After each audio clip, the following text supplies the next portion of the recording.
नमस्कार, आप देख रहे हैं इंडिया इनसाइट न्यूज। मैं मानसी यादव आपके साथ।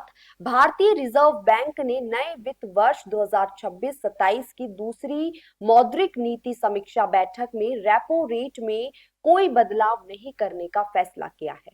केंद्रीय बैंक की मौद्रिक नीति समिति ने सर्वसम्मति से रेपो रेट को 5.25% पर बरकरार रखने का निर्णय लिया। आरबीआई गवर्नर संजय मल्होत्रा ने 5 जून को इस फैसले की घोषणा करते हुए कहा कि मौजूदा आर्थिक परिस्थितियों और महंगाई के दबाव को देखते हुए यह कदम उठाया गया है। रेपो रेट वह दर होती है जिस पर आरबीआई बैंकों को अल्पकालिक ऋण उपलब्ध कराता है।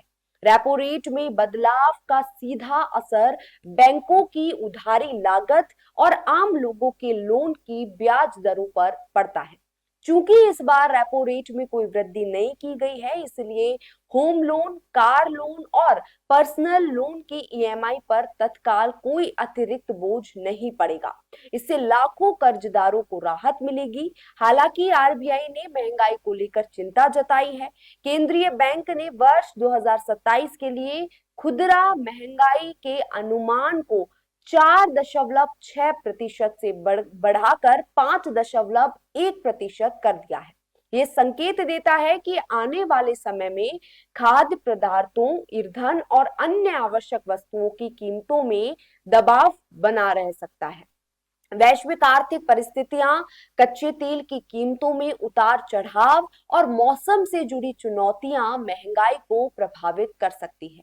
आरबीआई गवर्नर संजय मल्होत्रा ने कहा कि भारतीय अर्थव्यवस्था मजबूत स्थिति में बनी हुई है और विकास दर को समर्थन देने के साथ साथ महंगाई को नियंत्रित रखना केंद्रीय बैंक की प्राथमिकता है।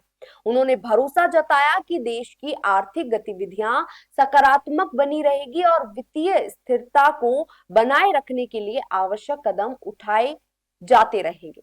विशेषज्ञों का मानना है कि रेपो रेट को स्थिर रखने का फैसला अर्थव्यवस्था के लिए संतुलित कदम है।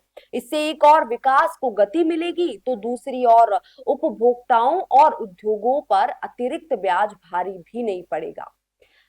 अब बाजार और निवेशकों की नजर आरबीआई की अगली मौद्रिक नीति बैठक पर रहेगी, जिसमें महंगाई और आर्थिक वृद्धि के आधार पर आगे के फैसले लिए जा सकते हैं।